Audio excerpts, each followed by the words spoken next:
Through the late 1970s, many filmmakers and studios were cashing in on the success of Jaws by making similar animal attack films. John Sayles had written the screenplay for Piranha in 1979 and was then hired to write a screenplay for a new animal attack movie, also inspired by the success of Jaws, directed by Teague. This film was about a giant killer alligator living in the sewers under Chicago. Alligator became a cult hit and a box office success, grossing $6 million domestically from a $1 million budget. Stephen King, who was, of course, at the time one of the most successful writers in the world, was also a fan of the movie Alligator and recommended Teague to replace Peter Medak and direct a new adaptation of one of his books, an animal attack movie about a rabid dog called Cujo. Cujo was also a box office hit, and though it wasn't celebrated particularly well by critics, especially compared to other Stephen King films of the time, Teague has since become celebrated for creating two of the most effective animal attack movies of the early 80s.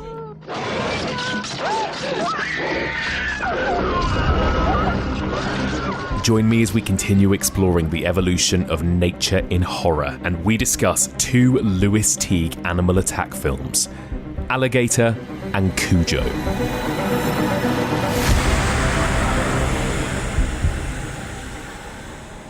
Welcome back to the evolution of horror. My name is Mike Muncer. As ever, I am your host. In this podcast, we explore and dissect the history and the evolution of the horror genre, one subgenre at a time. We are currently in the midst of our 10th season, exploring the evolution of nature biting back, and this is part 17. We're back after a little mid-season hiatus, but now we are hurtling into the second half of this series, kicking things off with a Teague double bill. As that intro suggested, this week we are going to be discussing Alligator from 1980 and Cujo from 1983. Both of these discussions will be spoilerific, and they are both great films.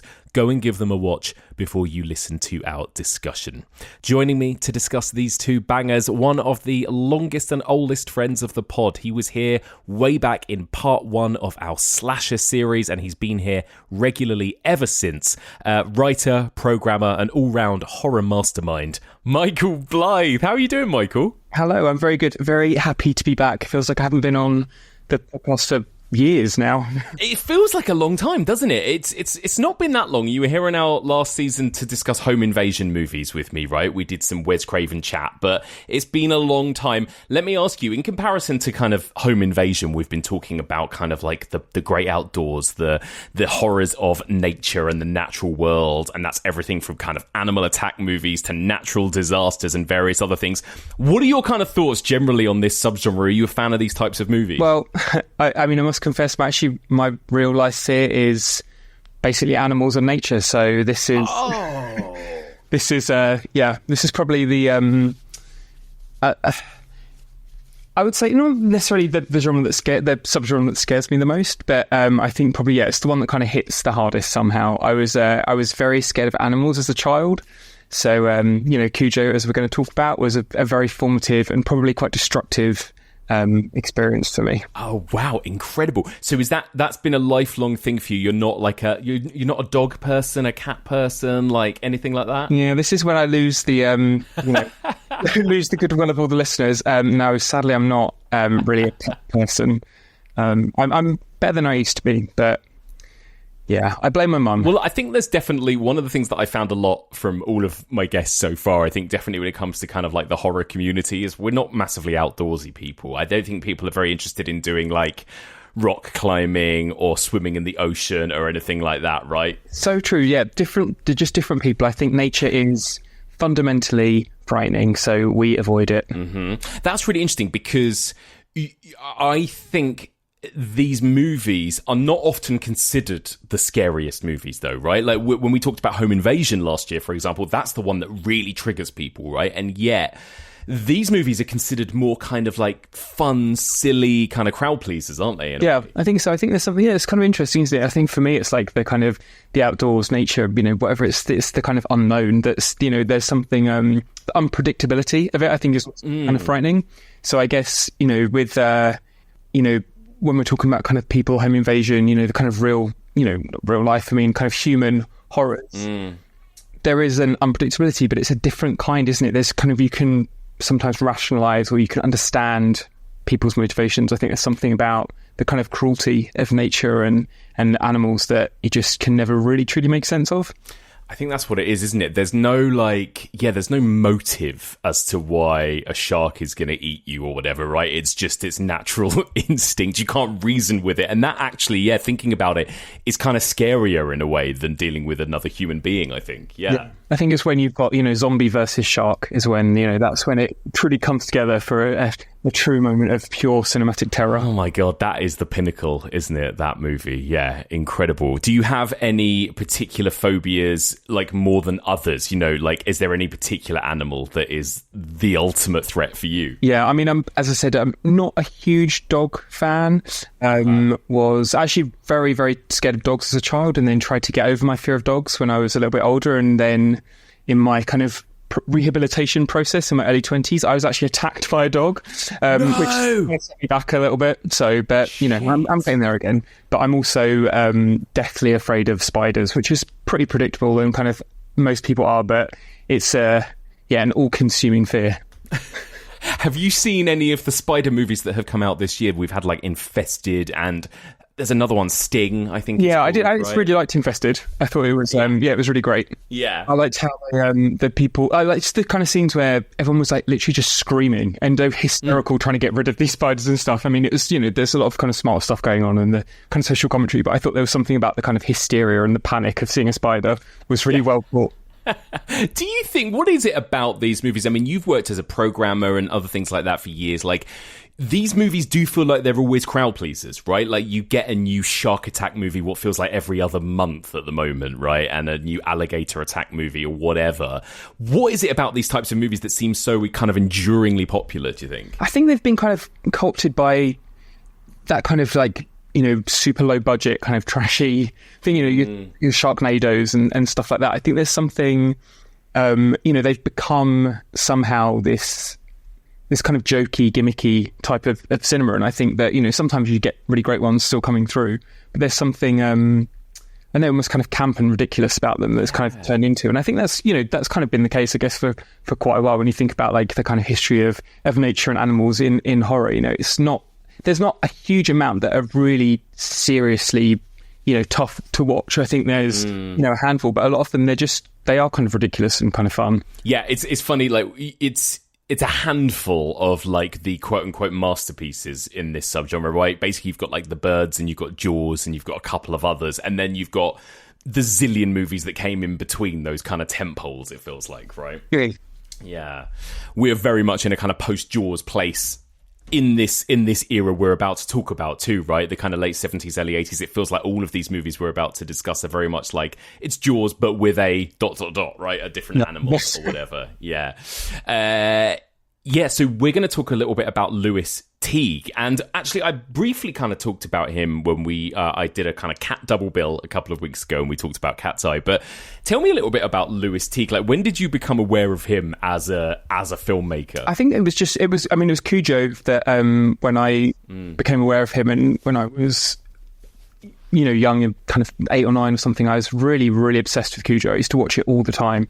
And I was kind of really getting into Stephen King and starting to, I'd been starting to watch the films and trying to read some of the books. And I think that was how I became aware of him. And then Cat's Eye, was a kind of evolution of my King journey. And then, a few years later, I saw Alligator. And I think that's kind of rhymed. But it was, there's something kind of funny about him. Like, I love those 3 films, but he's not really a filmmaker that I think about. I think he's not really a filmmaker that anyone thinks about. No disrespect, Lewis. I love you. Thank you for your contributions to cinema. But I think there's something about him that he's possibly one of those filmmakers that's really as good as the material that he's working with. He's not necessarily a great kind of cinematic master. I don't think he's a great auteur or anything, but he can make an efficient, fun, a little fly just flew past me to just, God, it's beginning. Oh my God.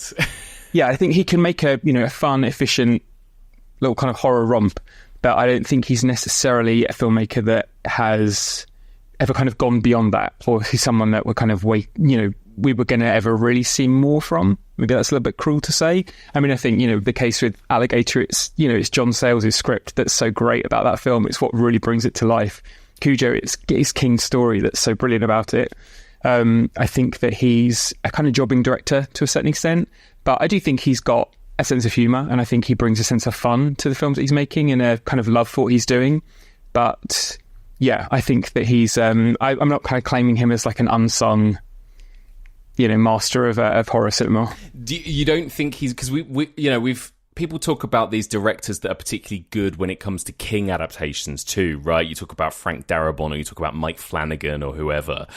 Lewis Teague did kind of two, Stephen King adaptations here in this era. But again, like, is there anything in particular do you think kind of like that matches his style with Stephen King, or is it more that just like he just happened to get those gigs, do you think?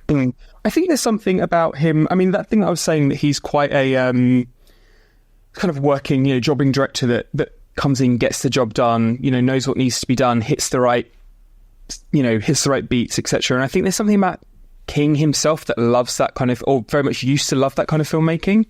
I think, when you look back at some of King's earlier kind of writing or discussions about horror cinema, he was quite dismissive of it, really. And he used to kind of really think of cinema as a kind of lower level art form. And I think he would kind of discuss horror movies as being just there for kind of cheap scares or immediate scares.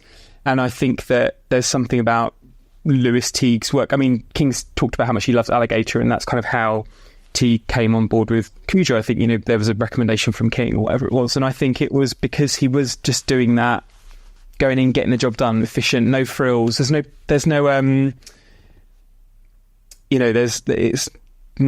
what's the word? There's just no extra. Yeah. There's nothing more. There's no pretense, basically. You're right. It's not like Kubrick when he did The Shining, for example, right? And he made it a Kubrick film, and which Stephen King hated. Yeah. He's going to take Cujo and adapt Cujo, and it's going to be, a kind of version that King's going to understand and recognise. And I think that's, it's good in lots of ways. I think, we'll go on to discuss how it's actually kind of limiting in other ways as well. But, I think he's, I like him. Yeah, I think, it's a really fun pair of films we're going to talk about, actually. And I think, actually, compared to some of the quite bad animal attack movies from this era, I think these are more competently made. Even when it comes to kind of putting the animals themselves on screen, they look better than some of the other kind of rubber suit stuff that came in the 70s, Yeah, definitely. I think actually Cujo and Alligator are two of the best actual, animals themselves on screen. I think they both stand up today, look really incredible. Both have a very enduring presence. They really do. It was so much fun to watch, actually, both these movies. All right, well, let's get into them, shall we? Let's begin by talking about Alligator from 1980. It lives 50 feet beneath the streets. It's 36 feet long. It weighs over 2,000 pounds. And it's about to break out.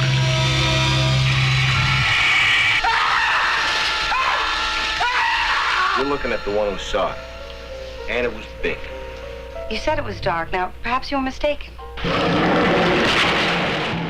Michael, first of all, just set the scene for us. Give us a little brief plot synopsis, which I imagine won't take long, right, of this film. Okay, so there's a giant alligator that is killing people. Yeah. There we go. Yeah. So basically, we've got a kind of, we've got a mad scientist who's experimenting on dogs with giving these hormones that make them grow exponentially large, and then they're thrown in the sewer. Meanwhile, 12 years before, a little baby alligator was flushed down the toilet by a disapproving parent. Said alligator eats infected dogs, grows huge, breaks out, going around the streets eating people. And then we've got a kind of police detective played by Robert Forster, who is investigating and becomes romantically involved with a alligator stroke reptile expert, sexy young doctor who was actually the owner of the tiny pet alligator that got flushed down the toilet 12 years earlier, which doesn't make any sense because it would make her about 20, which she's clearly not in the film, but I digress. Exactly. So tell me, what do you think of this film generally, Michael? What's your kind of history with it? I love it with all of my heart. I think it is... it's one of those films that is so much better than you think it's going to be. I think it's... I think you go into it expecting it to be fun, but I don't think you necessarily expect it to be good. And I think that, mentioned before, it's written by John Sayles, and John Sayles is a great writer. I think he's and such an interesting writer and filmmaker in that he does stuff like he wrote Piranha, he wrote The Howling, he wrote this, great kind of schlocky horror movies, say schlocky with absolute respect. I think they're all brilliant films. But then he would kind of often use these kind of jobs to pay and to fund him to do his own stuff and to make his own films, which would be a lot more kind of esoteric and a lot more, quite different in style and in kind of tone to some of the films that he was writing. He's been Oscar nominated for his screenplays. I think E.T. was kind of an evolution of an original script that John Sayles wrote. He wrote a treatment for Jurassic Park. He was like kind of had his...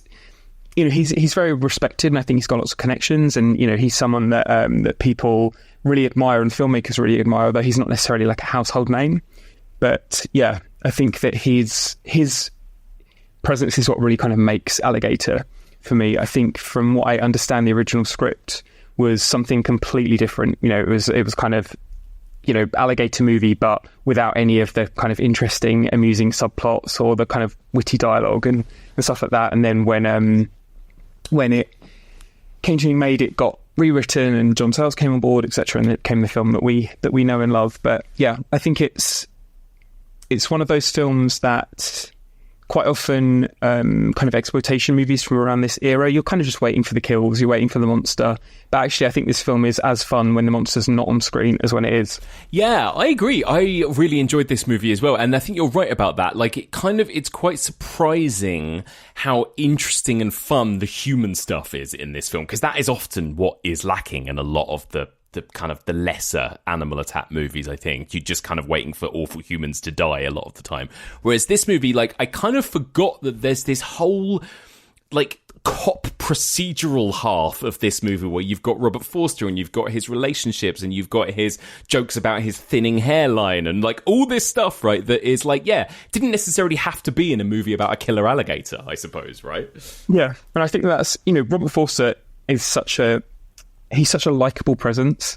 I think that, again, with these kind of movies, when you have that police procedural aspect and you have those kind of cops that you're following, they're usually quite boring and they're kind of essentially the same character over and over again. And for me, it's kind of hard for me sometimes to engage with them and to kind of keep my interest. But Robert Forster's character in this has a personality.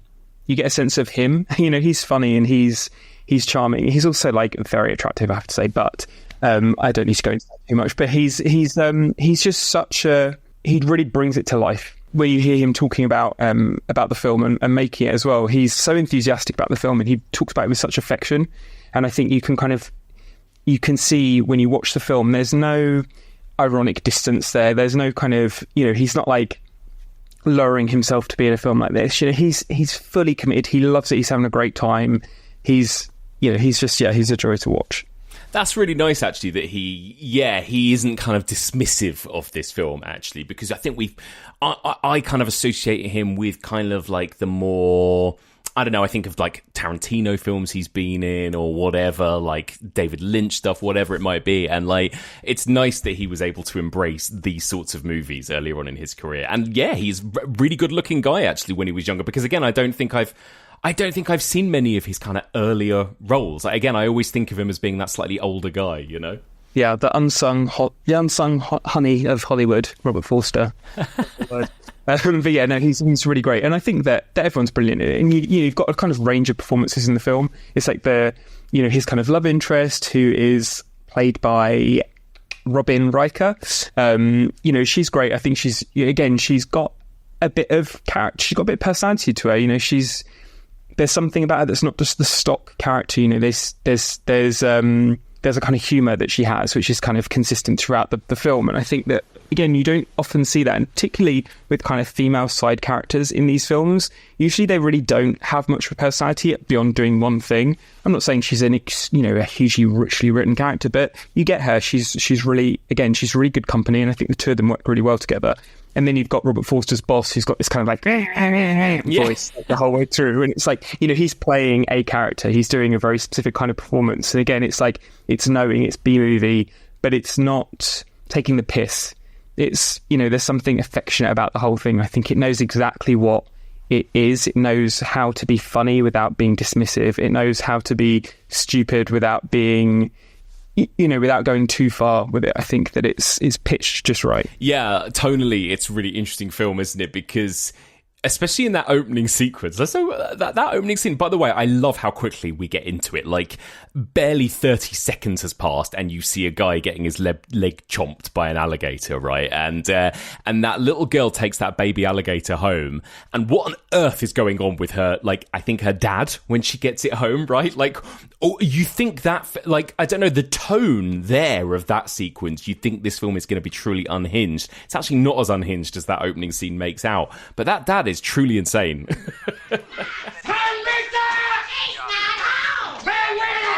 He's at school at the science fair. Now, what are you going to do with him? I'm gonna get rid of it. This alligator turns behind a closed hammer And again. what are you going to tell Marissa? We tell her we found it dead like we did with a hamster. It's like when he's like, just screaming about the house. It felt like I was hurtling into this kind of Toby Hooper level insanity, right? And then it's not really that for the rest of the film. But what's going on with that dad? I've watched this film many times. I still don't really understand why he takes sudden issue with Ramon, is the name of is what the alligator's called. But he really hates that little thing. Yes, that's right down the toilet. But yeah, I don't think that's so funny you saying that. It's like, I mean, this film is crazy. And the fact that it's like, the opening is that crazy that the rest of it doesn't seem that crazy, I think really says how strange the first 5 or 10 minutes of Alligator is. It's properly unhinged, but you're right, actually. The whole film is actually insane, and you don't expect it to end in like a wedding and stuff as well. Like the set pieces towards the end are like, again, like could be an entirely different film to the one we get in the first half too. So it takes you on a very fun journey in that respect, I think. Yeah, and then you kind of go through to the the end. So interesting. You have this kind of spoiler warning, but this whole alligator attack at the wedding, loads of guests being chomped and people flying about, being kind of whacked by the alligator's tail.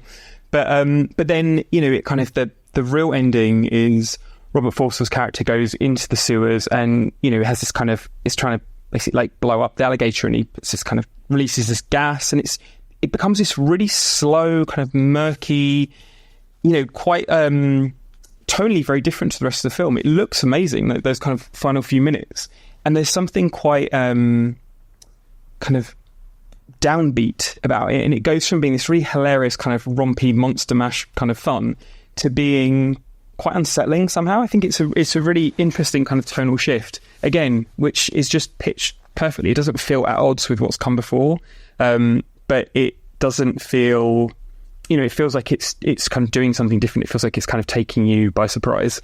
And apparently, when the film was being developed, it was partly inspired by these kind of urban legends of the 70s, right? About alligators living in sewers and, coming up from drains and all of this kind of stuff, right? I mean, alligators, we've already talked about them in a couple of films, Alligators and Crocodile. I talked about Toby Hooper's Eaten Alive a few weeks ago. I love that film. Again, speaking of unhinged, right? But what is it about crocodiles and alligators? I mean, I guess the obvious answer is that they can eat us, right? But like, why is it that they feature... It feels like in more of these types of movies than almost any other animal other than a shark, maybe. Yeah. I don't know, maybe it's that thing of like, the kind of... the sea, well, not sea, I mean, do they live in the sea or is it just rivers? I don't really know anything about alligators. Yeah, it's kind of like swamps and rivers, isn't it, I guess? It's kind of like water and land thing. It's like they can kind of get you wherever you are. Maybe it's something to do with that. I think also there's something just like about them, how they look, that they're kind of like weird modern dinosaurs. So maybe there is that thing of the kind of the true, this kind of, the fantastical, the monstrous, there's something kind of there with alligators or crocodiles, whatever. I remember that the urban myth of the alligators in the sewer system. The only kind of way that I'd really heard about that growing up was there's that bit in Candyman at the beginning when he's giving that lecture about urban legends to his to the thing, and he mentions the alligator in the sewer that grew up and was huge, and when I eat people, I remember being like, wow, that's so cool, that story. Yeah, that's it's a very American kind of urban legend, but that's how I knew about it through Candyman. When I moved to London, I was told a story about a baby alligator being found on a London bus. And again, I don't think that was true. I have no idea, but it's one of those things that popped into my head quite a few times when I was on a London bus, Oh, wow. Okay, that will pop into mine as well. Yeah, exactly. It's definitely, for some reason, one of those urban myths that goes around in any city, it feels like. But yeah, I think you're right. I think there's something that looks kind of so stereotypically monstrous about them. I guess it's the reverse way around, that when monsters are created, they're created to look like so many animals, right? I mean, we've talked a lot about how things like the xenomorph from Alien is based on so many different types of real animals, right? Whether it's kind of things that you see under the ocean or like cockroaches or whatever. And I think, an alligator does look like, the big sharp teeth and the huge jaws and the scaly skin and everything. It is it's what we associate with a classic movie monster in a way, isn't it? But it's actually real. So yeah, I think that I think it's also a very different thing for, it's like, I've never encountered one, I'm never going to. So I think also there's a kind of geographical, where you are as well, I think would be very, would make sure, I could say that about lots of things, but your kind of response to it would be very different, I think. For me, alligators and crocodiles are very much, they almost are like mythical creatures. Yeah. So I think there is, and I think you're right, that idea of kind of dinosaurs, there's something maybe primal and evolutionary in us that obviously knows to fear those sorts of things as a predator too, I guess, right? Because it's like these things are older than us, really.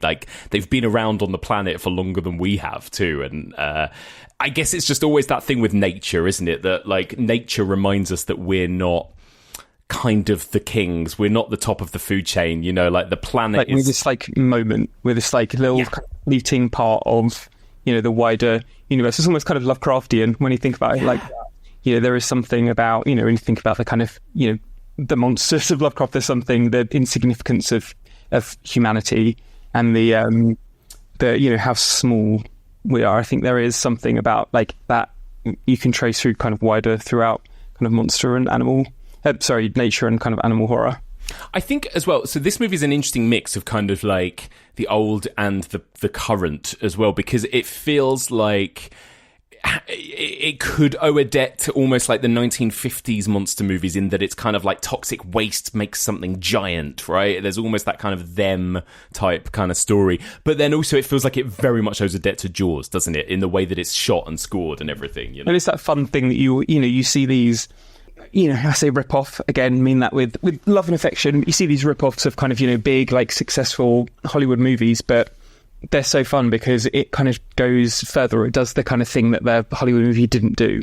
So, I think that, the kind of notorious moment in Alligator is when the little kid gets eaten in the swimming pool, which is, you see the kid and the little kind of,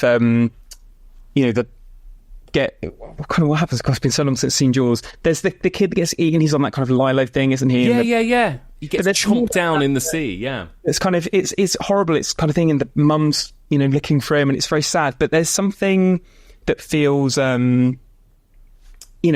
big and meaningful about that moment. Whereas in Alligator, this little kid just gets chomped and fills with blood. That's it. That's all we see. It's so, it's such a kind of, it's almost like a gag that you see, and it's very rare, obviously, to see kids getting killed. Even in kind of older exploitation movies, you don't see it that often, but you rarely see one killed with such lack of care than you do in Alligator. Honestly, I was shocked at that moment when that kid is chomped down, because you're right. There's something about the way that it's shot in Jaws where it's kind of like you don't really see it, and the idea of it is still quite scary, and like you said, it has an emotional impact. It's sad. It's like that moment. Really sad. Obviously, there's the moment when the mum slaps Chief Brody and everything. But yeah, this is just like a throwaway kill. A little child that you actually see get properly chomped and all the blood fill the swimming pool. Brutal, right? Absolutely brutal. Yeah. Amazing. So good. I can't. So let's talk about the alligator itself then, which grows pretty quickly down in the sewer over a few years, and then it's kind of really chomping down on people. And again, you get a lot of, at the beginning at least, you get a lot of that Jaws POV of the alligator before you see it properly, right? But then when it comes up out of the drain and it's really kind of attacking people, they show that whole thing. How do you find it, the kind of practical effects, I suppose, and the use of animals, puppetry, whatever else they used in order to put this alligator on screen? Yeah, it looks incredible. It really does, and it really stands up. I think that it's it looks better than huge budget, like Hollywood movies at the same era. It looks really, really amazing. And I think that there is, I think the thing that's perfect about what this film is that you expect it's going to not look great. I think it's like you can go in imagining it's going to look a bit kind of hokey. I think it looks, what was it, like kind of 5 years later? But I think the alligator looks a million times better than Jaws, than Bruce. It's, I think they similarly apparently had lots of problems with the actual mechanical alligator they were using. It was a bit of a nightmare, but, I think it looks pretty much most moments in it, you really don't, you're not really thinking about it as this kind of giant puppet. There's a few bits where it's kind of chomping people and you kind of see the, its mouth kind of, and you can see what it is, but, it looks, like I said, I think it really stands up. And I think there are moments, that bit where it first kind of breaks through the sidewalk and everyone's kind of standing around watching it. It's a really long scene and everyone's kind of quiet the way they kind of stand back. People aren't screaming and running around hysterical. Everyone's just watching in stunned amazement. And I think kind of similarly you are as well as you're watching it. You're expecting something that's going to make you laugh, whereas actually it kind of makes you gasp more than anything. And I kind of love that about it. I love the fact that it's better than you think it's going to be, but at the same time, it's not trying to be something more than it is. I agree. I was really impressed. I'm always really impressed when a film actually just like out and out shows you the monster like that, because quite a lot of the first third, you see like its eye, you see a bit of shadow, you see a bit of the mouth maybe, but then the rest of it is kind of POV shots and that kind of thing. And I kind of thought, oh, is this it? Like, are we not going to ever really get a chance to see the full thing? But the second half of the movie, you are just like you say, these kind of quite long moments where it just lingers on letting us see this alligator move and chomp people. And I love that it doesn't shy away from any of that. And it really kind of shows off it's special effects work here, right? Yeah. I love that. The film almost feels kind of proud of it, doesn't it? I think, Definitely. I think that's where Lewis Teague, as a filmmaker, I think that's, he's at his best in those moments. I think, like exactly what you said, it's not afraid to spend a lot of time with the monster and to kind of show it. There's a scene kind of later on with the alligator kind of walking along through the sewer, and it goes on for a really long time. You see this kind of, its legs going, it's walking along, and it looks amazing. It gives you enough time to look at it, appreciate it, but then start to kind of like deconstruct it and think like, how is this working? Like, what is this? Which is quite rare. Usually you'd see something enough that you can't do that. You can't kind of look for the faults, or you can't look for the man inside the costume, whatever it is. But it's not afraid to do that because it looks so bloody good. So yeah, I think that's definitely kind of Teague's direction kind of shines in those moments. Totally, because I think, we'll get to that with Cujo too, but I think that's one of the things that really stands out about Cujo is how kind of effective and convincing it is, I think. But yeah, I agree, and I love, and it does, like, I think also it really helps when a director uses a mix of different techniques, almost like a great magic trick, isn't it? Like, I think he knows when, apparently there was mechanical versions. Some of the people like Richard Helmer, who worked on Jaws, worked on the mechanical alligator in this. Then sometimes they used kind of puppets, and then sometimes they used real alligators that were photographed on miniature sets and stuff as well. But I think that always helps when it's constantly almost changing what technique they use, right? I think that's what really kind of fools you too. Yeah, definitely. I think that, and they kind of seamlessly work together as well. I think quite often with those kind of things, you're like, oh, we've cut to the person in the mask, or we've cut to the, I'm sure, but actually, for the most part, it really kind of seamlessly goes from one to the other. I think that it's like I said, I've said before, it's just, it looks so much better than you think than it should. It has any right to. Yeah, apparently Bryan Cranston worked on this movie as a special effects assistant as well, which I love. He's talked about it quite fondly in interviews as well. It's nice that apparently everyone involved in this film talks about it really fondly and what a joy it was to work on it. So I became the assistant to the assistant's assistant. I'm not kidding. I was that far down the totem pole, and I was the least experienced, but I guess the most willing. And what we were doing, we were tasked with filling the hero alligator with packets of blood and guts. This was going to be the alligator that blew up at the end. And now if someone's watching this before they've seen the movie, oh well, but yeah, and it's like that. It's rare that you see, people that have gone on to have big careers to go back to, to do interviews or kind of do extras for Blu-ray releases, or whatever, for these films that they worked on, the early in their career, especially kind of lower budget like horror movies that they had small involvement in. But Bryan Cranston will do everything. Talk about Alligator, he said he does talk about it very fondly, and I think she said everyone does. I recommend anyone go out and watch any interviews with Robert Forster talking about this film. It's beautiful hearing him talk about it, and hear him talk about Lewis Teague, and he says it's one of the gems of his career. It's very sweet. That's really sweet. I love it. How do you find the second half of this movie when the carnage does really ramp up then? Those set pieces, like we've already mentioned, the swimming pool, the wedding, any particular kind of highlights for you in that kind of second half? I mean, the whole film is a highlight, of course, but I think the thing that's really interesting about Alligator is actually as a threat, the alligator is kind of not that threatening somehow, because you only really get to experience Ramon, in these isolated kind of set pieces. You don't really see him kind of traveling around. You don't see him kind of creeping up on people, apart from those earlier scenes, like the POV stuff in the kind of series. Like, people really kind of go to him, apart from in the wedding sequence where he's there and he kind of kills the big kind of corporate evil man that's funding the experiments that have ended up turning him into this giant alligator. Not that he knows this. I'm sure on some level he does know. But, it's not like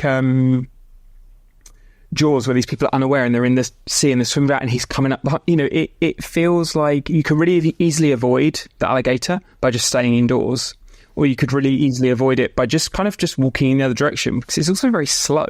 I think the kind of people who get sense of him running around. So I think that, again, it's really well handled that you're not kind of thinking this too much while you're watching it, but actually when you go back and you kind of break it down, it is just the alligator kind of translating into different things, rather than him being this kind of stalking, threatening presence.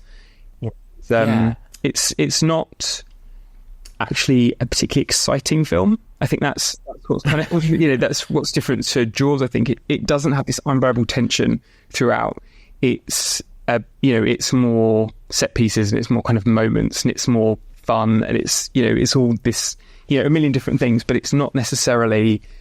It's not scary, and I think that it knows that it's not scary. Yeah, you're right, and it's more about that fun and that spectacle, particularly in that wedding sequence. You're just kind of marvelling at just the sheer carnage that's happening on screen, I think, right? It's not like the equivalent, like, oh, I'm afraid to go in the sea again. It's like, well, I'm kind of not really afraid to go back into the sewers, because I have spent a lot of time there in the past, so...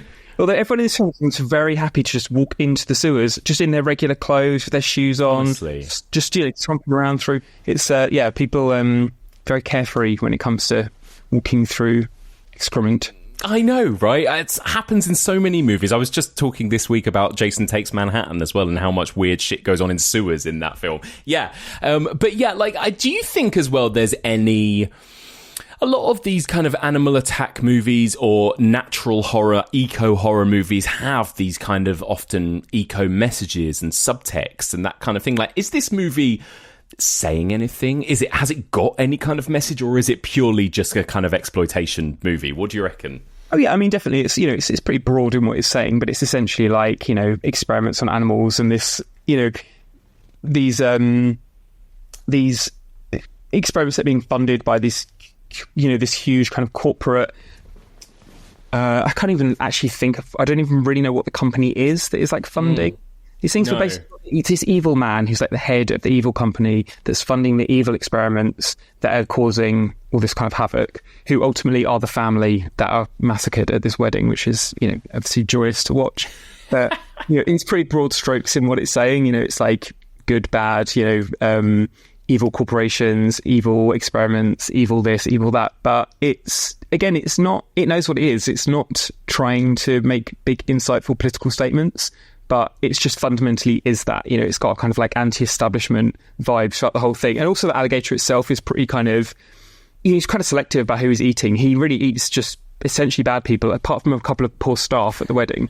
But, otherwise he's eating like, the person that captures these dogs to give to the scientist, or this horrible, evil, like animal expert who's really misogynistic, or, blah, blah. He's not going around, apart from the poor little kid as well. He's not really, he's quite selective, and I think he's killing mostly all the right people. Yeah, you're so right about that. And yeah, I think, those animal testing people are evil from the get-go. That moment when you see all the adorable puppies in cages, and then the guy just really casually is like, oh yeah, we cut their like larynxes or whatever it is so that they don't make too much noise. You're like, holy shit, these people, they need to die in a painful way, Yeah. Yeah. So how do you think the film holds up then? It's like over 40 years old at this point. Like, do you still think this movie kind of like stands the test of time? Yeah, I think it's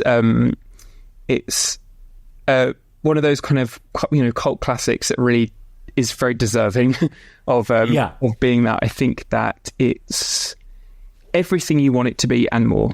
I think that genuinely it has such a sense of humour, such an awareness of what it is, so many kind of surprises. It's got so many different textures, and it's just an absolute hoot. I watched it the other night, just kind of refresh my memory, because it'd been a few years since I'd seen it, and I watched it with my flatmate, and she was just like, oh my God, like so much is happening in this film. I was just like, I know, there is so much there. You literally can't get bored for a second. Yeah, it's like 3 or 4 films in one, isn't it? And like I said, like you're less than 20 seconds into the film. Like it's like title card, go, carnage, basically. Like I love that about it. It's just like there's no fat on it whatsoever, is there? It's so good. Yeah, exactly. Hello, everybody. Just interrupting this week's episode momentarily to thank this week's sponsor. That is a friend of the pod, writer, actor, director, ghost story aficionado, Adam Z. Robinson. Adam, as I'm sure so many of you guys will know, he's on this pod regularly. He writes and directs and stars in his own brilliant ghost story shows. Sometimes he performs his own work, sometimes he performs ghost story classics, and he's back this October and November.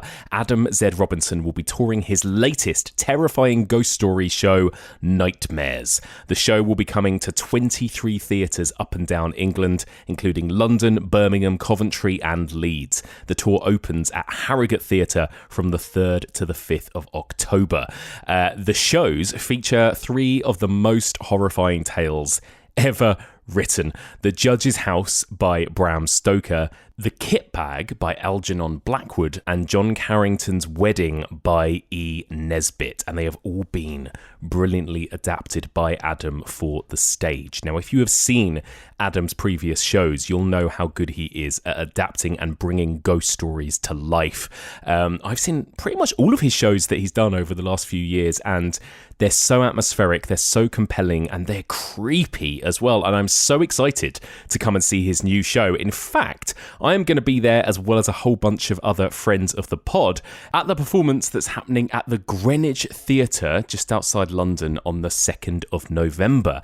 And for that particular performance, the one happening on November 2nd, I can offer a special discount for EOH listeners. So if you want to come and join me and a whole bunch of other friends of the pod who will be there that night to see Adam, you can also do it for a discounted price by using the code NIGHTMARES24. That's Nightmares in all caps and then the number 24. And I will also list this in the show notes, as well as the link for buying tickets. One more time, a huge thank you to this week's sponsor. That's Adam Z. Robinson, star and director of the upcoming show Nightmares. And don't forget, if you ever want to become an Evolution of Horror sponsor, get your own little dedicated segment on an episode just like this, where you can plug your own work or events or your blog or your podcast, whatever you like. You simply simply need to become a Patreon at the highest tier of $20 per month. Patreon.com/evolution of horror. And that will also get you access to a whole bunch of bonus episodes. We're talking like, I think over 200 or maybe even near 300 bonus episodes by now. If you sign up to the highest tier, you will have access to all of that and weekly new episodes even when the main pod is on a hiatus. So if you want to get involved, just sign up to patreon.com/evolution of horror. Okay, let's return to the second half of this week's episode in which Michael Blyth and I discuss Lewis Teague's Cujo from 1983. Nothing that lives in the imagination is more frightening than the terror that lives in Castle Rock, Maine.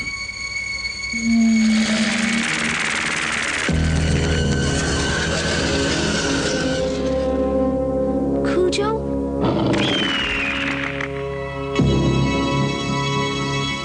Cujo. Can he get us in here?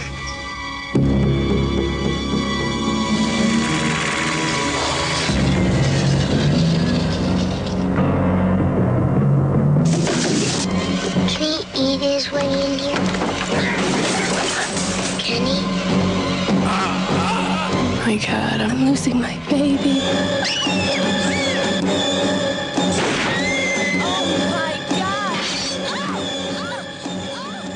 So, Cujo from 1983. This was an adaptation, obviously, of a Stephen King novel from 1981. This was when Stephen King was basically at the height of his powers, right? We'd had Carrie, we'd had The Shining. This was the same year as films like Christine and The Dead Zone. Like, we were really in kind of peak early 80s Stephen King territory here, weren't we? So, obviously, this adaptation, the original director was Peter Medak, who actually left the project 2 days into filming. And Stephen King had seen and was a fan of the film Alligator from 1980. So he actually recommended Lewis Teague take this project on. Maybe because he knew he was good at those kind of animal attack scenes and that kind of thing. But so it was Stephen King who kind of brought Lewis Teague onto this project. And there were other people involved in it too, like Jan de Bont was the cinematographer as well. So some interesting names attached to this movie. But anyway, let's get into the story. Michael, tell us what another lovely simple plot, right? What is Cujo all about? So in Cujo we have family, mum, dad, and a child, and family's going through kind of a kind of crisis. The mother, who is Donna, has been having an affair. The dad, who's Vic, has recently found out about this. Tensions are rife.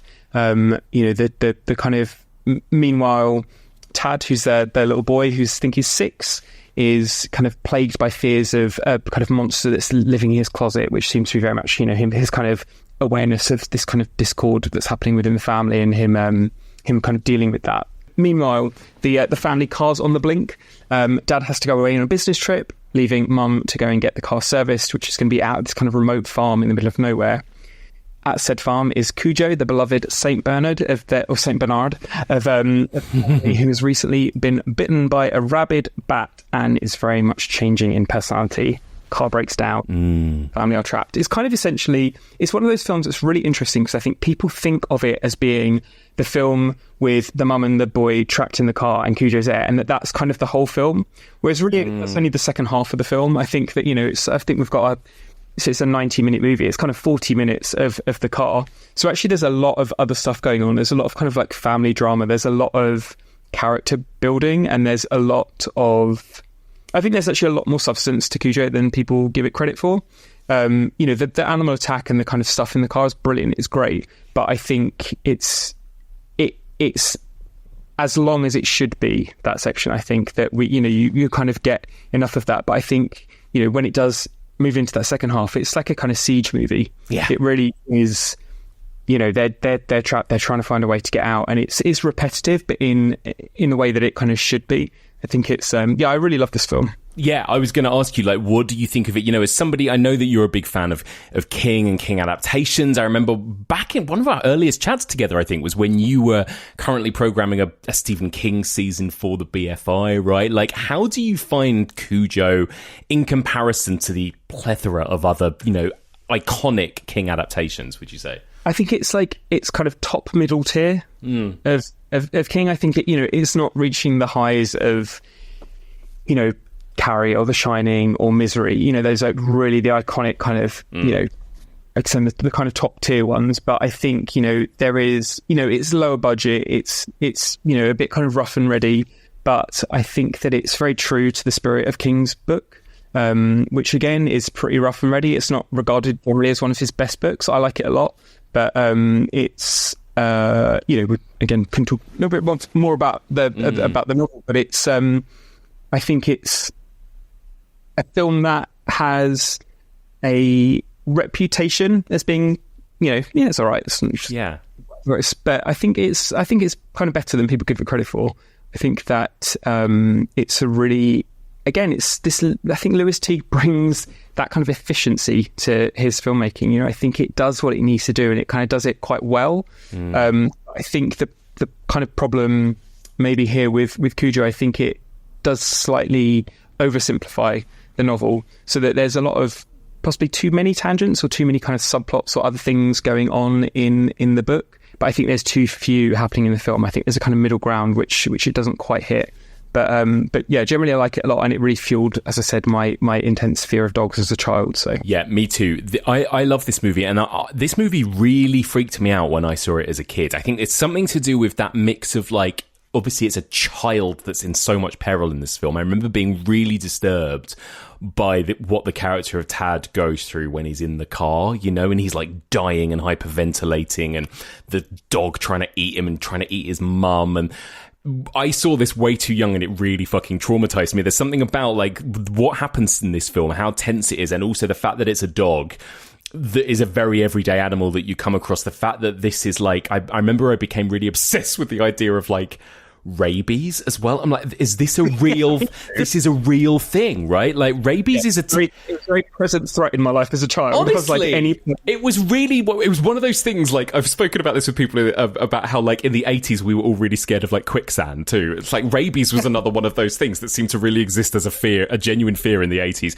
But like this idea that this like disease you can get from a bite that will turn you into this kind of monster, it is like something out of a zombie movie, but it's real, right? And so all of these elements that made up this film that felt like they were real threats to me as a child was like the scariest thing I'd ever experienced, because it's a very intense movie in a way, I think that, when I was saying that in my early 20s when I was bitten by a dog, my first thing I thought was, oh, fuck, now I've got rabies. Fully convinced, like, shit, this is it, it's the end.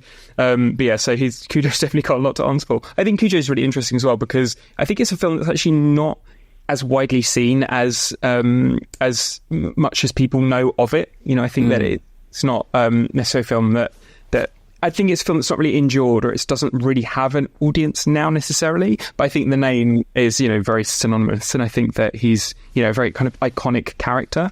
While actually people don't really know Cujo that well, because I think that it's very easy to describe Cujo as being like the killer dog film, or the evil dog film. And I think the thing that's very present in the novel, and is definitely present in the film, is that Cujo's definitely not evil. Cujo's is powerless to what's happening, and I think there's a real innate sadness that exists in both film and book that is very much in kind of keeping with, or very much kind of a product of where Stephen King was at the time when he wrote it.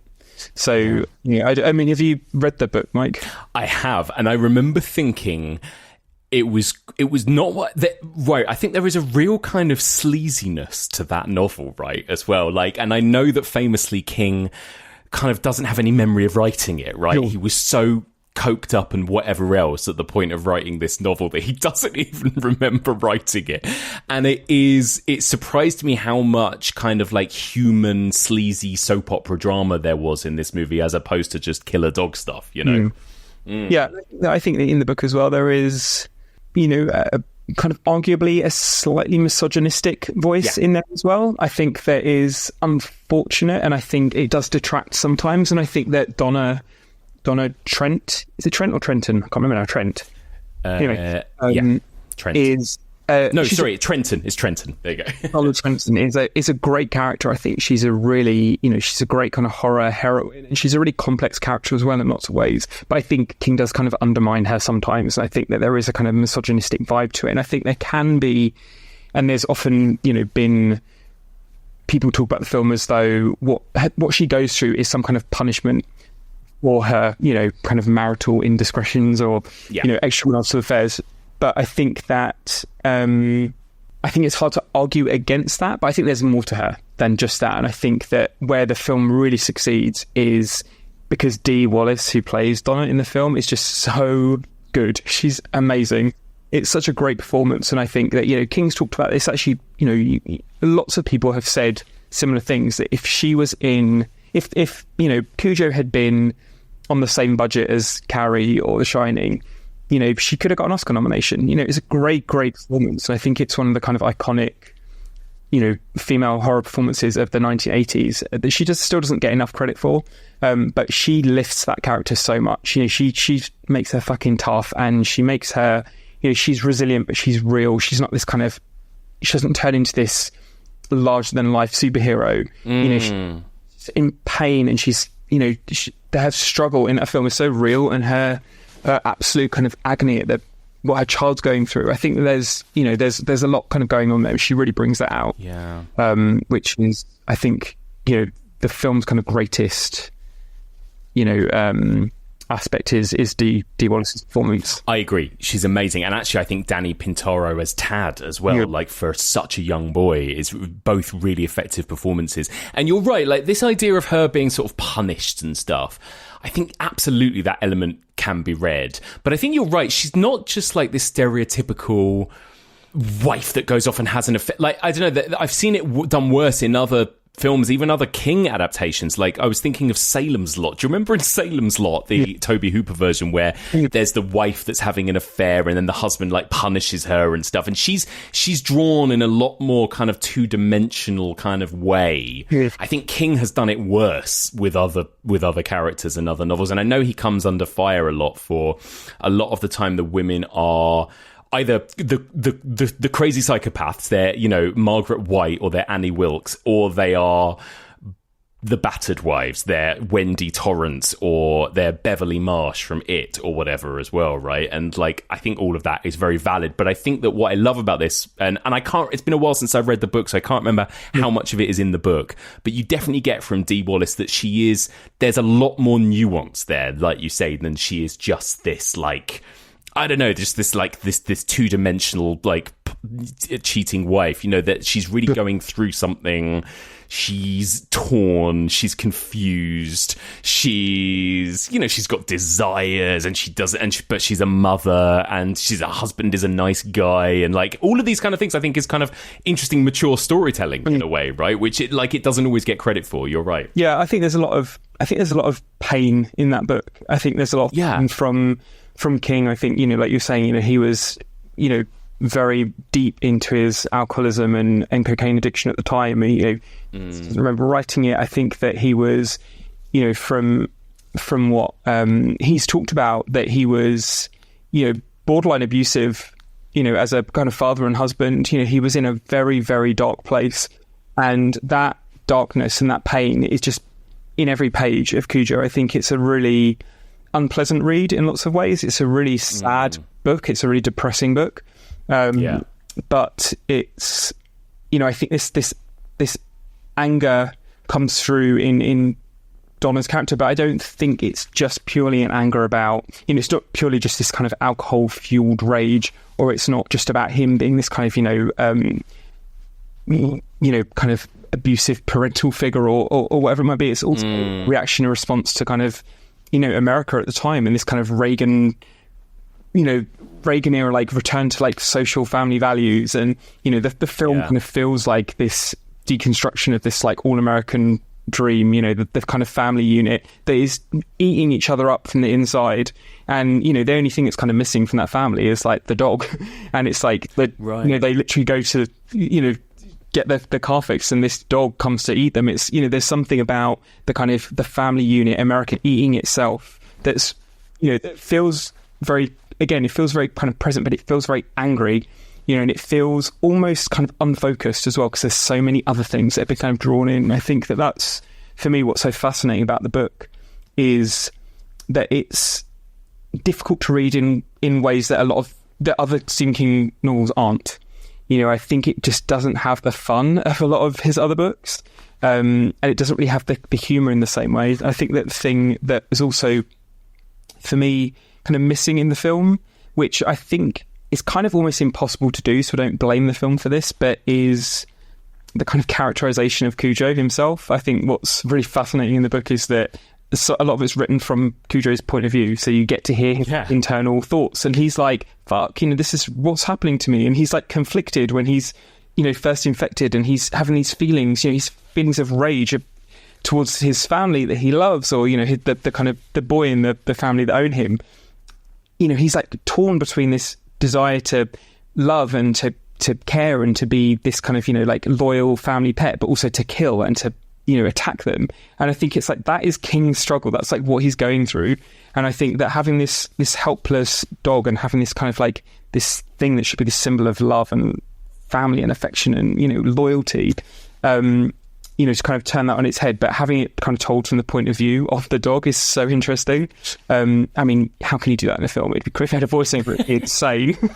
But it would be insane, yeah. But I think that there is something that it does miss having that. I think that's where, while it feels like Cujo is actually one of the more adaptable King novels, there is that element about it, which is actually one of the things that makes it completely unadaptable.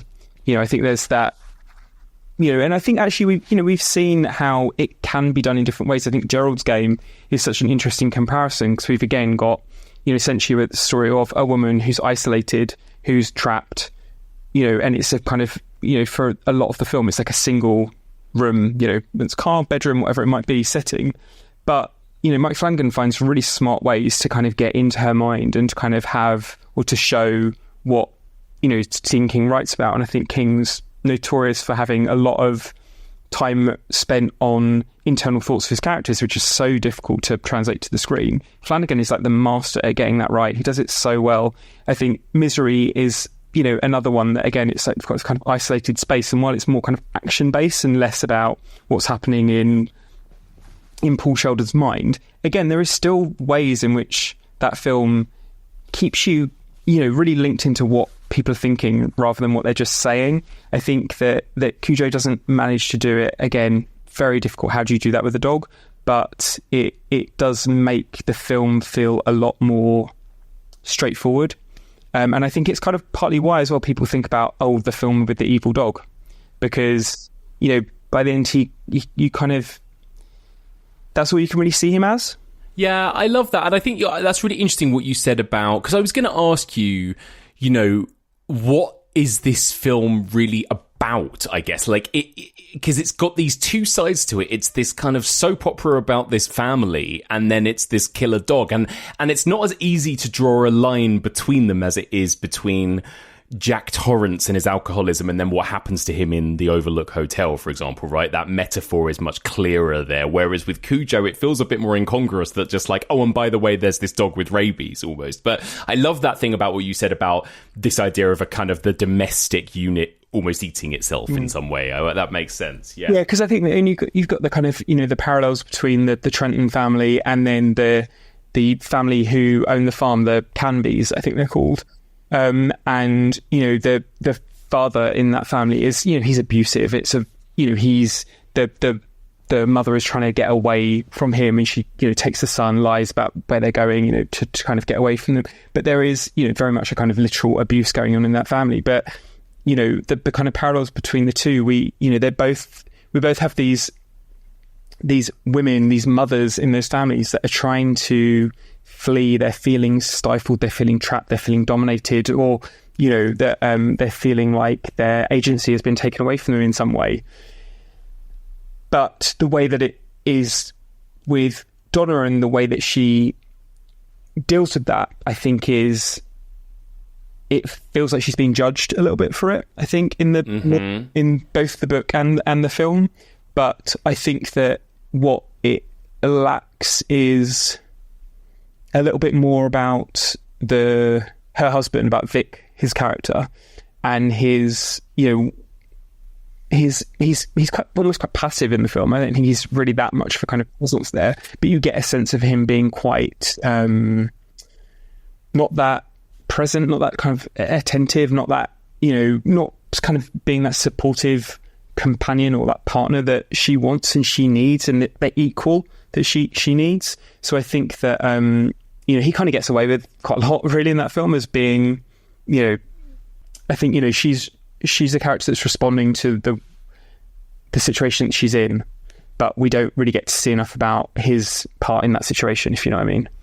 Totally. And I think, less exciting too. It reminds me a bit, it's a kind of less extreme version of what Julia goes through in Hellraiser, right? She's got this husband who himself is quite kind and quite a nice guy, but then there's this other, more dangerous, more sexy, more interesting man, right, that she is drawn to. And I think there's almost, it's a less extreme version, like I said, but there's almost that kind of parallel, isn't there? I think, yeah, definitely. I think that it's like, whereas Julia in Hellraiser, of course, she's, evil essentially, and she's the villain. That's how her character's journey and how she kind of deals with it, and but Donna is fundamentally, it's like she is a mother. I think that's the thing about that film. It's interesting. Yes. Hellraiser, it's like she's a stepmother. It's very different. She's an evil stepmother. Yeah. But Donna is, by the end of the film, there's something, saying this kind of pain, what she kind of goes through. What's the kind of other huge difference, or the main huge difference between the book and the film? Again, big spoiler, is in the book, Tad dies, which is, it's always sat uncomfortably with a lot of King fans, and I think it's a big part of why that book was, up until that point, I think he's like, it did really well, but it was like, and still kind of is like one of his less successful novels in terms of, critically and commercially. King has said that if he was to rewrite that book, he wouldn't kill Tad. It feels too cruel, and I think that it's one of those cases that I really actually agree with changing the ending. Normally I'm like, I hate it when someone dies and they let them survive in the film. But this one, it's like, it feels like she's done enough to protect that child. For him to die is like, that's too far. If you were trying to punish her for her indiscretions, it's like, that's, this is wild that you're doing it like that. So what I do like about the film is that it sounds like it would be a kind of happy ending, or it turn what's, really troubling into something that's kind of like, a kind of more positive. But for me, it never really felt that positive. I think, she comes out of the house, she's holding Tad, he's still alive, the dad comes, they reunite, but there's a freeze frame. He kind of goes through each Tad, but he doesn't embrace her. There doesn't feel like this moment of reunion or warmth or togetherness or love. There's a relief, and there's a sense of like, thank God this is over, thank God our child's still alive. But I don't finish that film thinking they're going to be okay. Mm-hmm. And that's, for me, that's more effective than if Tad died. And that's because then that would be what tears them apart. It'd be like the trauma of losing a child would be like, on top of everything they've been through, they can't ever kind of salvage. But this feels like, fuck, we've really got to work to rebuild something. And actually, was there anything to rebuild there in the first place? I think there's something, like I said, it is a really kind of scathing critique on the kind of family unit. Like, we've got these two, everything's fucked. Yeah. Everyone's abusing each other, everyone's miserable, even the family pet. Yeah, you're right, because you've got the other, the Camber family, and the guy that's decided while his wife's away he's gonna go and like sleep with some other women and get his mate along and everything, right? It's just like, it's happening everywhere seemingly in this little tiny town, right? There's something kind of rotten and rabid at the core of this little town, right? And but unlike Alligator, where we've got, like I was saying, actually he's pretty kind of right on the Alligator politically in terms of who he's going to eat, whereas Cujo really will just eat anyone in his path. And I think that, while actually he spares the boy in the family who's, he's Cujo's the I can't remember his name, but his dog. There's a moment you think maybe he's going to get him, but he doesn't. He does kill the evil dad and his pal and whatever, some bumbling cops. But there's a real sense that he would kill Tad and Donna if he could. Like he really wants to get to them, and I think that there is a kind of that sense of someone of Cujo being completely consumed. He's taken over by this evil that is compelling him to do whatever. So again, like you can't reason with him. You can't do this. He becomes he's like Reagan in The Exorcist or something. It's like he's completely none of him remains. Right. He's purely that, and I think that is that's King at the height of his addiction. He is like a shell of what he was that is fueled by this other thing that's come into his body, whether it's alcohol, cocaine, rabies, the devil. It's essentially the same kind of thing. So I think that's it's kind of that, again, it's that big difference between in Alligator, it's like here's the evil killer alligator movie, whereas Cujo's sad. Cujo he's the more tragic anti-hero, right? Other than because I think you're so right. He's a hero in any way. No, I know, but I find the film, and I think this is what's quite impressive about it, because you're right, we've lost that inner monologue of Cujo that we get in the book, and yet there is still something I find kind of sad about everything that happens in this film, including the dog attacking people. Like, it's not a fun experience in the way that Alligator is fun. It's really quite upsetting, and I don't know if that's just because I personally am quite a dog person, and seeing this Saint Bernard go through all this stuff, I don't know, I think it's very powerful. Again, the way that Lewis Teague works with a mix of, obviously puppetry, animatronic, but then this real dog.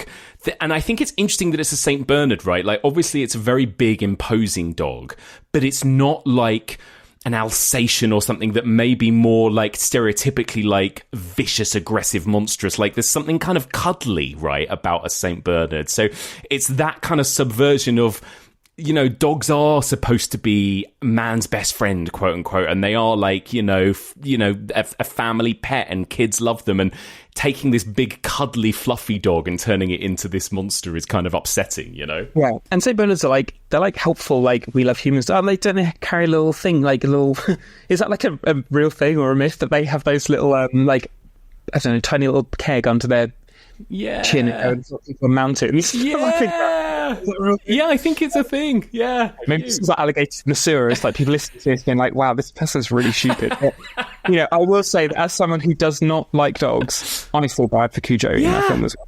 It feels very sad. Some top tier dog acting in that film. And also the kind of the goopy eyes that he's got, and this kind of frothing mouth, and the blood that's caked into his face. It's disgusting and grotesque, but it's the eyes are sad. There's something, I think that is where it's best at conveying that that tension between who Cujo is and knows he is and who he's becoming. I think there is that in his eyes.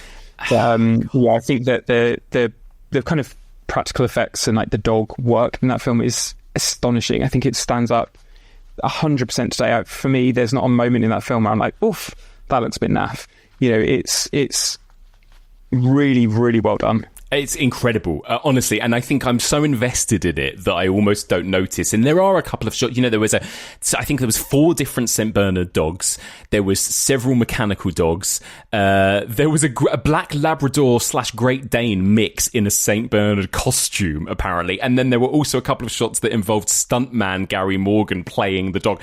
And if you really look for them, you can spot those little moments where it's a stuntman or whatever. But again, I think it is testament to Lewis Teague's directing and Stephen King's story that I'm sort of very emotionally invested in this story, and so I am completely with Dee Wallace and that little boy. Yeah, I think that's and I think that's with it's a real kind of Alligator.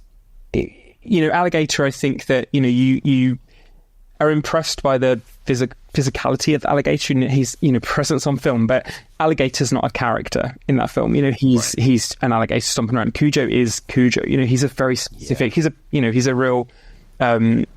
He's got a personality. He's got you invest. There is, it's very effective in the way that it does that. I think that, you know, it as the film that, you know, was, as I said, very kind of detrimental to my feeling towards animals, I think actually it's the film at the same time that I have felt the most for an animal in. Yeah. You know, I think it's you know, I think that says a lot about how it manages to do a lot of things at once. You know, it can be terrifying but sympathetic at the same time. I agree. I think that's what I found really impressive about it, especially watching it again this week, is that kind of like confliction, that mix of feelings I have about it. And actually, you know, Stephen King is very good at this. Like he takes the things that should be the most safe and he subverts them. So, you know, it's Your Father in The Shining, or I guess Pet Sematary is a kind of better, you might argue, version of this kind of thing too, where you've got the little boy and you've got the household pet and it turns them evil and stuff as well, right? And again, a really kind of quite miserable, devastating story too, right? So I guess maybe there's that, like you said, that idea that this movie is maybe slightly lesser than some of its kind of, you know, some of the other movies that it's compared to. I think Pet Sematary is like an interesting comparison as well, because I think that, you know, lots of similar themes, as there are throughout lots of King's work, but, you know, for me, you know, Pet Sematary is infinitely a better book. I think, you know, it's one of his masterpieces. Whereas I do think that Cujo is a better film than either version of Pet Sematary. I hate the new version of it. I hate it with all of my heart. But the original Mary Lambert version, I think, is kind of the opposite of Cujo, in the sense that what undoes that film is that the performances for me aren't strong enough. That's so bad. The guy who plays the lead character in the original Pet Sematary, he's fine. He's a, you know, competent, you know, kind of low rent actor, but he can't access the pure horror of what's going on. I don't think he manages to kind of conjure up the absolute void that he's in. So for me, there's just that thing that doesn't quite track with him doing what he does. I don't know, desperation is not quite there. I don't think he's just that good. Whereas in Cujo, like I said, I think, you know, Dee Wallace's performance is what lifts that film, what makes it so extraordinary, makes it so compelling, and, you know, those kind of different things. But I think that it's, yeah, like I said, like a top level middle tier in terms of the films. But yeah, I think it's got kind of more to it than maybe people give it credit for. I think the other, you know, another thing that's kind of good about it, which again is like slightly maybe takes away from Lewis Teague's contribution, but I think some of the kind of cinematography in it is really interesting, and it's Jan de Bont who was the cinematographer for that film. And, you know, I think a lot of the stuff, the kind of prowling, like low-level POV shots, you know, the kind of bit earlier on in the film where Tad's running towards his bed and just like kind of upside down on the ceiling shot, you know, these are Jan de Bont's flourishes, they're his moments. So I think actually some of the more visually interesting stylistic touches in that film aren't necessarily Lewis Teague's. I think, you know, he's good at keeping things trotting along, but I think I think a lot of the kind of other success of that film comes from other collaborations, and he's really open about that. He talks about, you know, that he worked with amazing people and these amazing people made the film what it is. So he's not claiming that it's all about him, but I think that I think there's like a lot of other great work in there from the people who are kind of supporting on that film. Yeah, I agree. And I think it's just that it's hard when you compare it in the pantheon. Like, even that year, right? It came out in the same year as David Cronenberg's The Dead Zone and John Carpenter's Christine, right? These other two arguably better King adaptations, right, as well. Like, there was so much of it, wasn't there, at this time, that Cujo is like the slightly more kind of forgotten one, you know? Yeah, so the kind of unloved sibling, isn't it? Yeah, exactly. How do you find, like, just going back to that, the horror, I suppose, of that second half where you've got this mother and child in this single location, this kind of, like you say, almost like siege narrative that we're in. And how do you find the way he keeps up the pacing and everything and the tension throughout that second half? I mean, I think it's really effective. I think that some people think it's a bit boring or repetitive, and I think that it should be. I think that's what it needs to be. It doesn't. I think what's really important in Cujo, and I think what it does really well, is there's never a moment that feels unbelievable. I think perhaps like, the actual representation of a dog with rabies, maybe that's not literally, although in my mind, that's exactly what happens. Yeah. But, perhaps it's not, that, in terms of, if we're going to take Cujo as who he has become, there's not a moment where someone has this supernatural, like this superhuman moment of strength, or there's something that doesn't feel physically right or possible. I think, the kind of the spatial awareness of that film makes sense. Everything about it, I think, kind of tracks. And I think that's what it kind of needs to do. And I think as part of that, it's a film about two people trapped in a car with a dog outside. There's only so much you can do with that. I think, the sense of, almost a sense of boredom helps with achieving a sense of time passing, in the sense of kind of how long they're in there for. I think you do kind of come to the end of that film and be like, oh my God, thank God we're out. Like, I think you need to kind of go through that, feel that with them. That kind of like claustrophobic, kind of sweating, kind of stinking, like frothing, like everything about it. The film, by the end, it feels wet. And I think that's what's really effective about it. Yeah, I agree. I think it's really effective, and I think it's partly because of those performances. I think you're right. It's partly because it's repetitive, and it's like one of those classic examples of like every time they are nearly at the point where they can escape, suddenly they find themselves back in again. Those kinds of narratives I find quite stressful, but in a good way. I think that's the desired effect. Funnily enough, it reminded me a bit of, we talked together last year about Panic Room, right? And that idea of this mother and child stuck in this place, the child is getting sick and they need to find them help before they die. Like there was almost a weird parallel. And I was thinking like, I wonder how much of a legacy this film has. Like, I wonder if it has influenced much that's come after it. Because, like, you can make parallels. There's the final act of that film, Don't Breathe, as well, the Fede Alvarez movie, where the heroine finds herself stuck in the car and she's being attacked by dogs as well, right? Like, you can see Cujo-esque moments in movies that have come since, right? I think it's one of those films, again, I don't think it's necessarily its life has... I don't think it's had that kind of longevity outside of people recognising it by name as much as, the film itself. And I think, like I'm saying, its legacy is literally the name Cujo. It's like, it's, that it's not a name that existed. It's not a word or a name that existed before. As far as I know, I think it's something that King just made up. And I think it's, it is evil rabid dog. That's what it will forever mean. And I think that the kind of influence of Cujo exists in literal Cujo references in other films and texts and stuff, where it's a name that pops up quite a lot of people literally talk about the film. It was a really weird episode of Friends where they're like, oh my God, let's watch Cujo. Yes. Thank God you're home. I'm watching Cujo. Alone? Yes. What is wrong with this dog? Hey, did you get to the part where they're trapped in the car and Cujo's throwing himself at the windshield? No, seriously, what's wrong with the dog?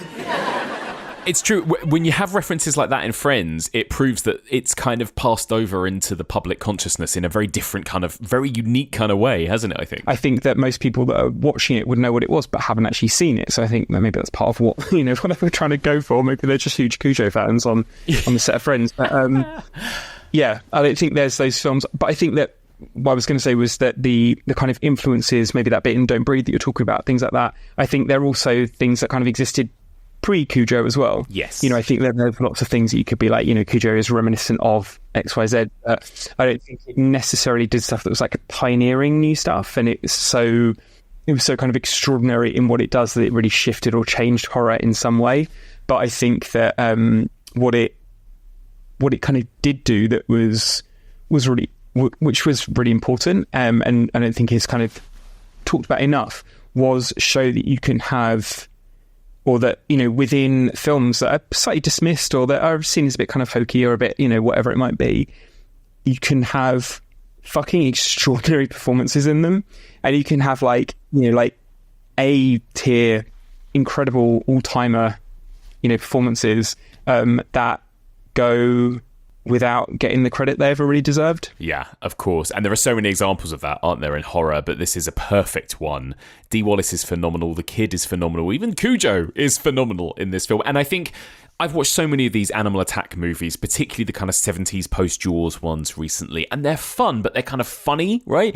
And I actually really appreciated Cujo didn't make me laugh. Like, I still feel quite emotionally impacted by this film. It's quite a nasty film in a lot of ways, and I really appreciate that. It's got that lovely kind of Stephen King darkness and emotional gut punch that I actually really appreciate in films like this. So I think it holds up really well. Michael, before we wrap up, we're going to hear from Mary Wilde in this week's Wild About Horror segment, because, of course, Mary Wilde also has quite a few thoughts to talk through on Lewis Teague's Cujo.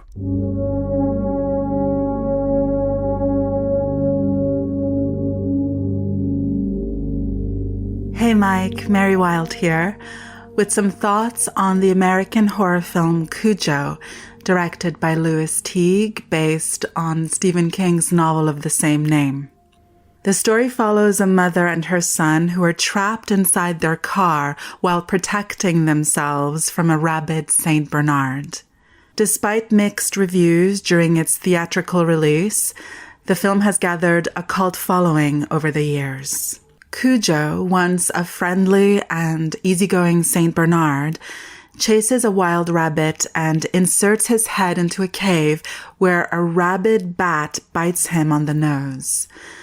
The Trenton family, advertising executive Vic, housewife Donna, and young son Tad, take their car to the rural home of abusive mechanic Joe Camber for repairs, where they meet the Camber family's pet Cujo.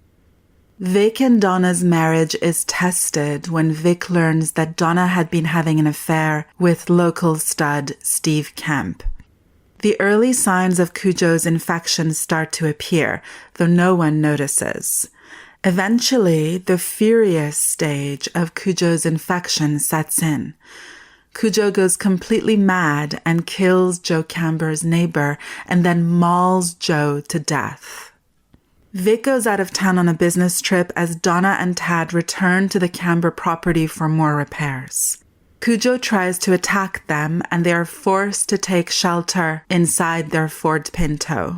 Donna attempts to drive home, but the car's alternator dies, and the two are trapped inside.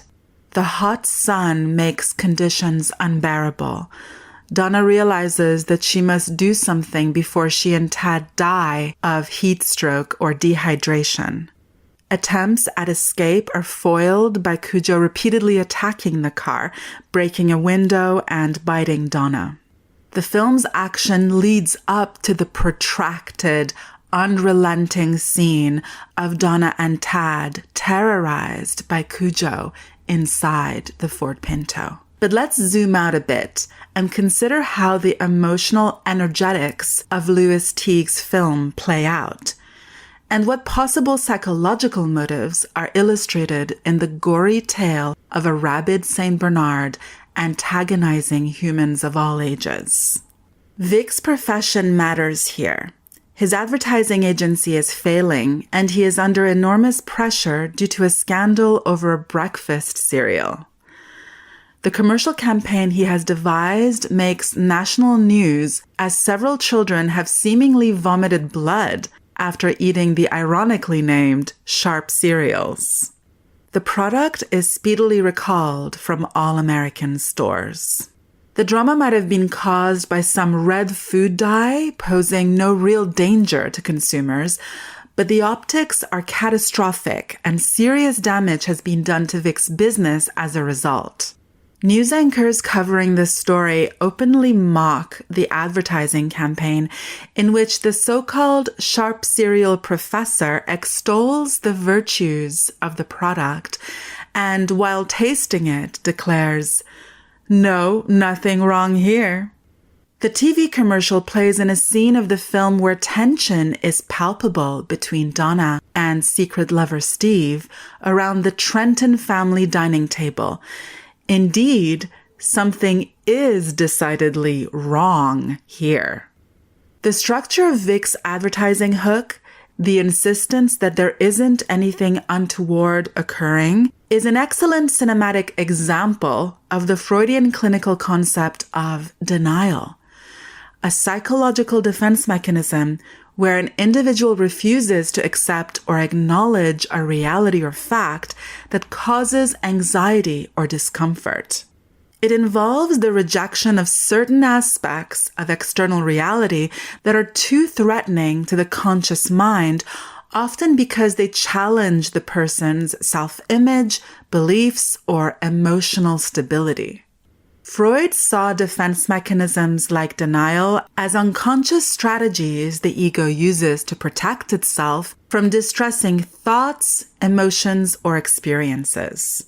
In the case of denial, the person may act as if a certain problem or event does not exist, even though it might be evident to others. This can manifest in various ways, such as denying the seriousness of an illness, refusing to acknowledge a traumatic event, or minimizing the significance of a harmful behavior. Denial, along with other defense mechanisms like repression and projection, serves to shield the individual from psychological pain, but over time, it can hinder personal growth and healthy coping. In Freudian theory, the unresolved issues behind the denial may resurface in the form of neurotic symptoms or anxiety. Denial is the dysfunctional mode that Vic doggedly stays in regarding the state of his marriage. And I find it compelling that he discovers his wife's affair when, driving one day, he happens to see a shirtless Steve talking to Donna near her car parked outside Steve's home. In my view, the Ford Pinto in this instance becomes a cathectic object, which in psychoanalysis refers to a thing onto which an individual directs emotional energy, often unconscious. The term cathexis comes from the Greek, meaning holding or investment. In Freudian theory, cathexis refers to the process of investing psychic energy or libido in an object, which can be anything the person has emotional attachment to, such as a loved one, a goal, or even a concept. For Freud, emotional investment is seen as central to the way the mind organizes its desires and attachments. Cathexis is a key concept in understanding how attachments influence psychological functioning and relationships. In the film Cujo, the cathexis is the Ford Pinto, the smoking gun of Vic's failed marriage, literally containing and driving an illicit erotic attachment displayed by his wife Donna, which Vic tries to deny. This is why, in the topography of the film, her car must transform into the site of terror, breaking down on the Camber property and getting repeatedly attacked by a crazed dog. It helps me to think about the cathexis as a supercharged object loaded up with an unresolved emotional crisis or trauma and subsequently magnetized, drawing to itself a similar energy, a process that is amplified by denial. Only by observing the type of energy pulled in its direction can we gain insight about the nature of the original event. So in Cujo, the Saint Bernard that had initially been cuddly and friendly comes to symbolize a dark side of the natural world after being bitten by a bat. The extended sequence of Donna and Tad antagonized by a rabid beast stages an unspeakable unconscious desire projected by Vic, maybe tapping into disturbing violent fantasies of punishing his family for Donna's extramarital affair. This hypothetical scenario in which Vic unconsciously inflicts torture, acting vicariously through a dog, comes full circle in terms of positioning Vic as a dangerous figure who harms innocent consumers by peddling dodgy breakfast cereal. Horrible, gory visions of children puking up blood at the start of the film foreshadow gruesome scenes of Cujo incessantly attacking the cathectic Ford Pinto and everyone in it. There comes a point where Vic can no longer carry on insisting that there's nothing wrong here. Until next time.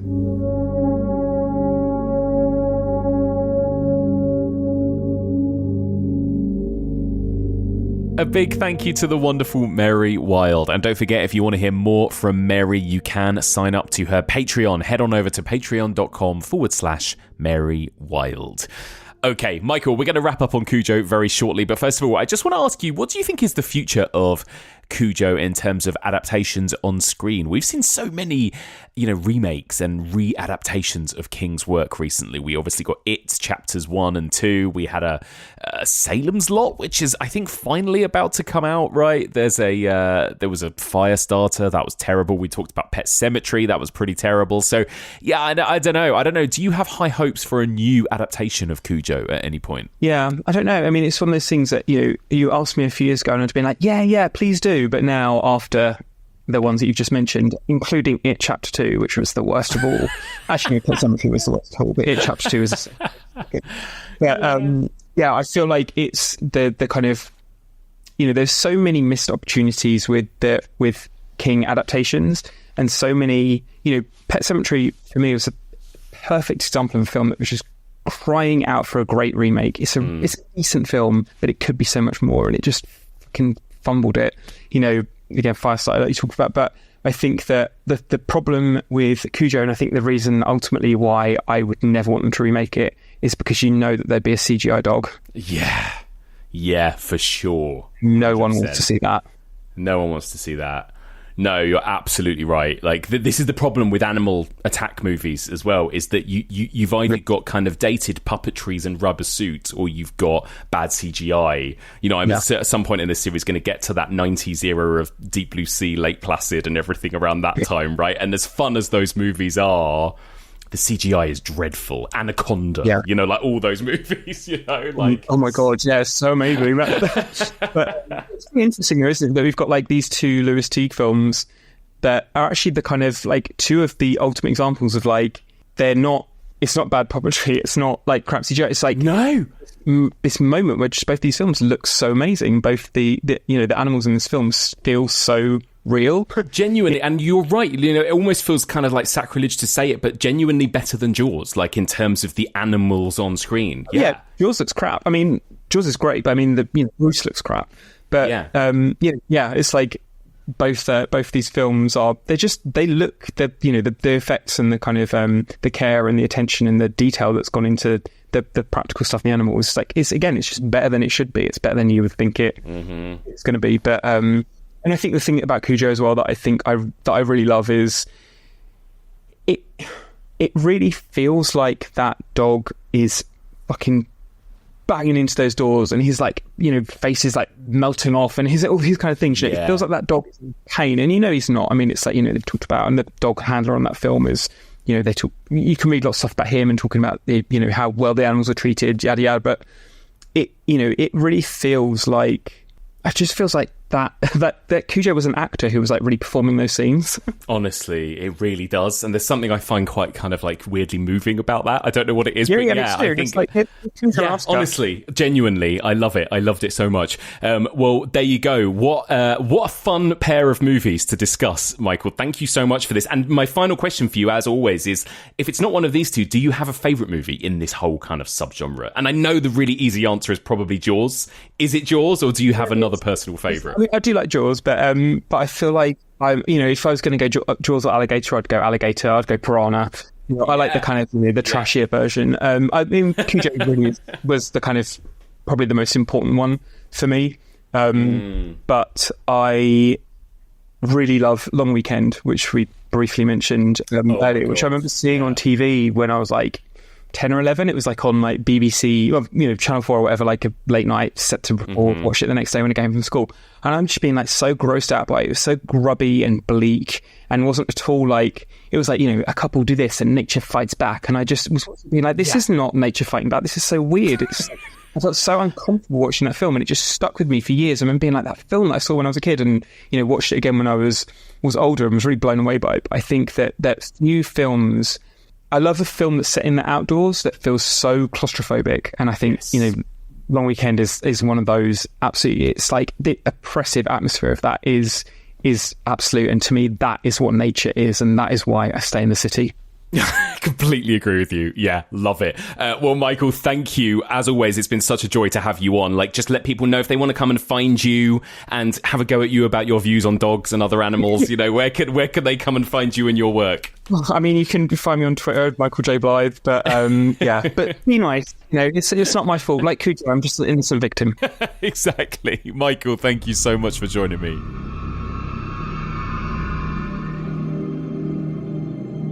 And that's it for this week. Thank you so much for listening. And one more time, a huge thank you to my brilliant guest, Michael Blyth. Always such a pleasure to have Michael Blyth on the podcast, and I'm sure he'll be back again in the future. So please do let me know what you thought of this week's episode and what you think of these two films, Alligator and Cujo. Are you as big a fan of these films as Michael and I are? Get in touch. You can email me, evolutionofhorror@gmail.com. You can also find us on all the socials, of course, Facebook, Twitter, Instagram, and Letterboxd. If you want to discuss this week's episode with fellow listeners, you can join the Evolution of Horror discussion group on Facebook. You can also sign up to our Discord, and over there on the Evolution of Horror Discord, you can join weekly watch-alongs that coincide with the Nature Bites Back series, and they happen every Sunday night.